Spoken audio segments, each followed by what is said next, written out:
If you're struggling with your IELTS writing, then this interview with an awesome IELTS trainer is going to help.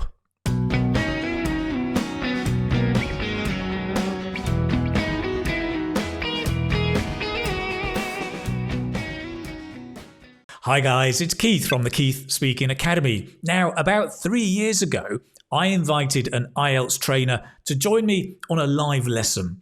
And today he's back. Brick is an IELTS trainer. He's based in Manchester in the UK, which is where I'm from. And today I'm going to be talking to him and asking him questions about IELTS writing. In fact, we do have a second conversation about IELTS speaking, but that will be next time. For today, our focus is on IELTS writing. All those questions you wanted to ask, I'll be asking Brick. Let's find out what his take is on IELTS writing. Great, and here we are with Brick. Hello, Brick. Hi, how are you? Hi, Keith. I'm very well, thank you. How are you? I'm very well. Yes, I'm good, thank you. It's a long time no see. How are things now? Where are you? What are you doing now? Yeah, it's been a very long time. I think it's been 3 years. Last time we spoke, I was living in Dubai, and Yeah. now I'm back in Manchester. I'm still teaching, still helping people pass the IELTS exam. I'm very well actually. Yeah, I Fantastic. hope you are too. Yeah, I'm doing very well. I'm up in Spain in Santander. It's raining at the moment, but as you know, I'm from Manchester. I'm from Middleton. Yes, I'm curious. So where are you in Manchester? I'm in South Manchester, where all the students are. Right. Okay. Yeah, yeah. So today we're going to look at some different tips on IELTS writing and IELTS speaking to help students in their preparation. Maybe we can begin with writing. IELTS writing. So here's a question I often get: is it really about writing skills, or is it more about exam technique? This is a really good question, actually. I would say it's more so about the exam technique. Usually, when students come to me asking me, we need to do the IELTS test, the writing, where do we begin with? The first thing I tell them to do is look at model answer along with the actual writing rubric. The writing rubric is basically what the examiners use to assess your writing. So if you can see that yourself, then you know exactly what the examiners are checking for.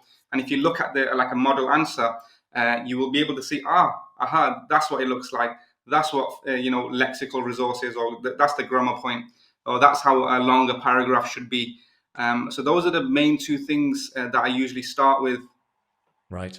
So like the kind of the rubric, the band descriptors, understanding what the examiner's looking for. What are Yeah, the the band descriptors. Mhm. Sorry. Sorry. Yeah, I was going to say, yeah, the band descriptors, and I think most students still get quite surprised that they can access the band descriptors online. It's free. It's Right. yeah. I actually have this. This is a bit too nerdy from my behalf, but I actually have one laminated with me when I'm assessing the test. This one's the speaking one. The writing one is different though. Yeah. But yeah, yeah. No, absolutely. Because the examiners, when they're examining, they're looking at the band descriptors as they're marking the writing or as they're listening to the speaking. So it's not like a secret. You can access the examiner's evaluation criteria. It's publicly available on IELTS. So, and very important, yeah, for writing in particular. What are the kind of common mistakes that students make in writing? Um, it's usually the basics. So basics meaning how many paragraphs they should include, or how many paragraphs they do include. Also, the word limit. So the minimum requirement is 250 words. Some Yeah. people either stick way below that, so you just naturally you will lose marks because you're not even hitting the minimum requirement. Or some people have this idea that the more they write, the more marks they will get. But unfortunately, that's not true either. Your piece of writing should be quite coherent. So I generally advise people to stick to 250 words plus a 10% buffer. So 10% is 25. So anywhere between the 250, 275 word limit. That's a loose idea. That's what I explained. If it goes slightly over, that's no problem. But you wouldn't really want to go under the 250 word limit. That's for writing task 2, obviously, and not writing task 1. Right. Writing task 2 being the longer task, the kind of the 40-minute task, which counts for more That's as right. well. Yeah. That's very good, because I think many people don't know that, actually, that if you write too little, you'll be marked down. And if you write too much, you're marked down because it's not concise writing, really, which you want to do as well. Yeah, it's like if somebody asks you how are you and you speak for 15 minutes is too unnecessary. It's not a question that requires you to speak that long. Obviously, this is in writing form though. But yeah, so is mainly those things, and also the paragraphs. That's a thing many people make many mistakes about. It's the same sort of thing. People think the more paragraphs they write, the more marks they will get. I generally advise to sticking to 4. So you have the introduction paragraph, body 1, which is one side of the argument, body 2, which is the other side of the argument, and then the conclusion. So yeah, you want it to look like a burger, where the introduction is just a thin layer, and then the conclusion is also a thin layer, and in the middle 2 paragraphs, that's the meat. So that should be where the majority of your information is. I love it. Yeah, The that's IELTS how I was. burger.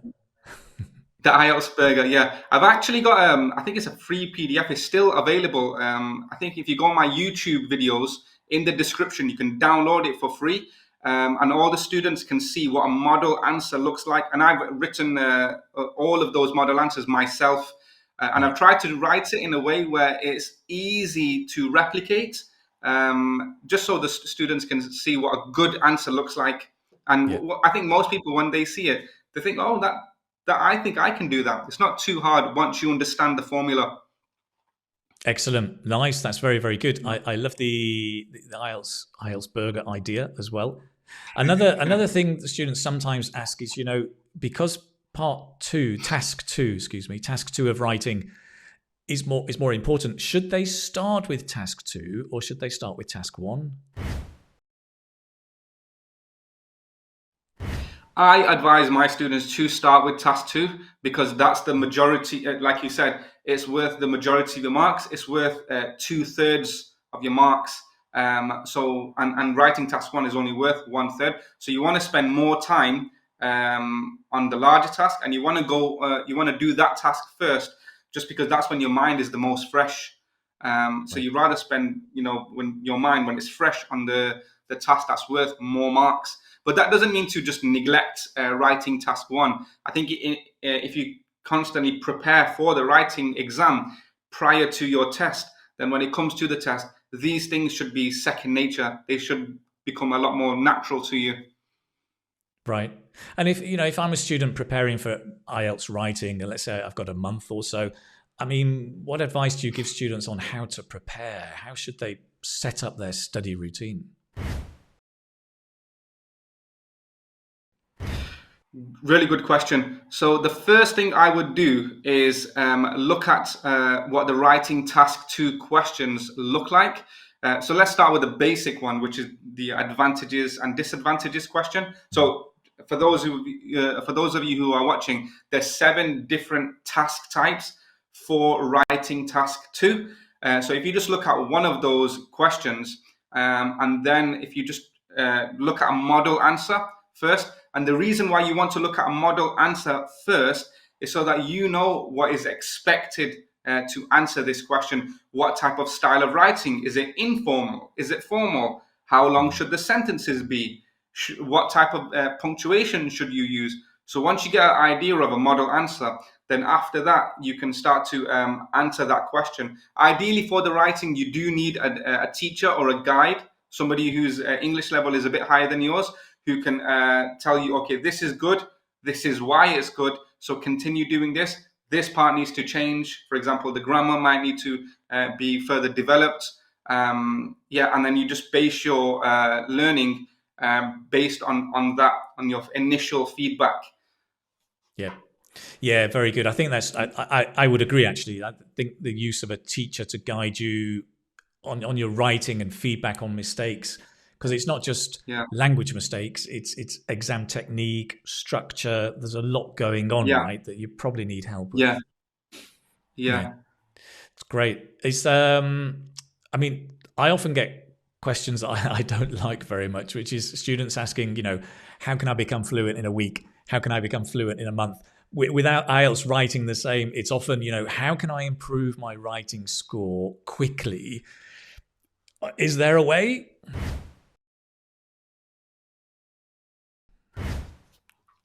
Unfortunately, not. It's. I often give the example of going to the gym. So if you are just say for the sake of argument, you have 30% body fat. You go to the gym and you say to your personal trainer, right, I need to lose all this body fat in 1 week. It's just not possible, unfortunately. So that's why the best preparation is the preparation that takes place way before your test.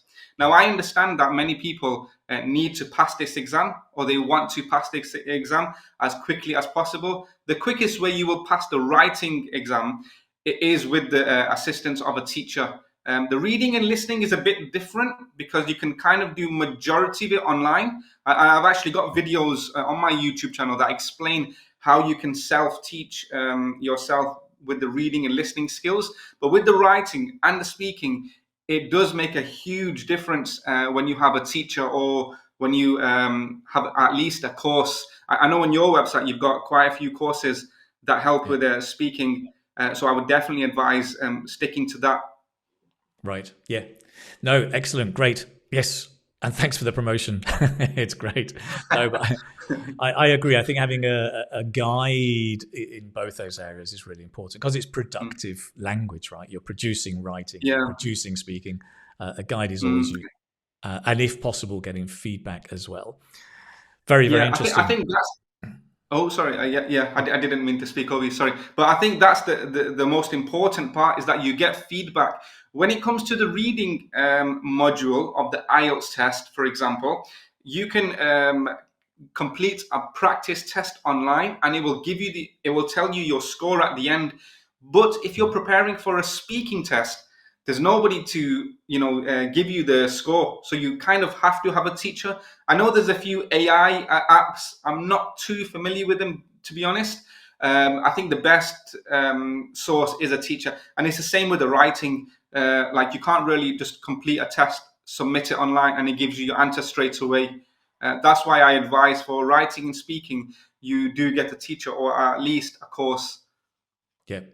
Yeah. I mean, it's a very interesting question, the whole AI issue about, correction and giving feedback with AI. I think it's definitely a big part of the future.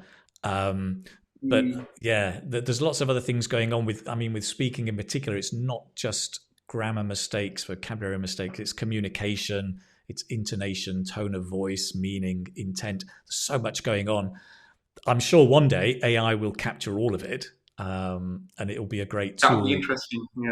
to supplement other stuff as well. I Yeah. think it'll all go together. Just to let you know, Brick and I have been discussing IELTS writing. We actually go on to discuss IELTS speaking, but that is going to be in a future video, the next video coming.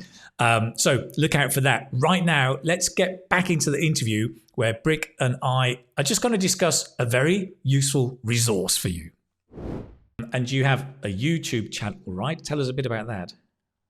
Yes, so I have a YouTube channel, which is a How to IELTS, where I'm just helping students pass the IELTS exam. Recently, what I've started to do is do mock style speaking tests with students, just so they get a feel of what it feels like to sit in front of an examiner, and it helps them, relax their nerves, get used to the actual speaking test.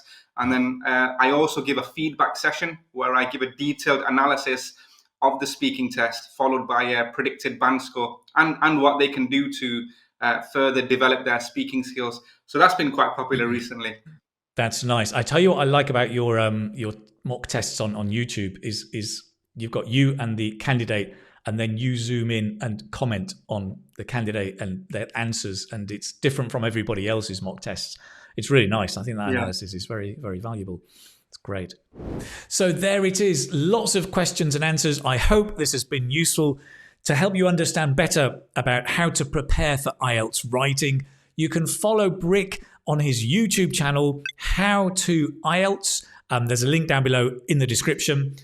Do join us next time when we will be talking about IELTS speaking and giving you tips on that topic.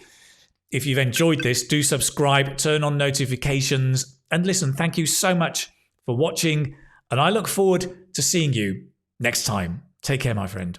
Bye-bye.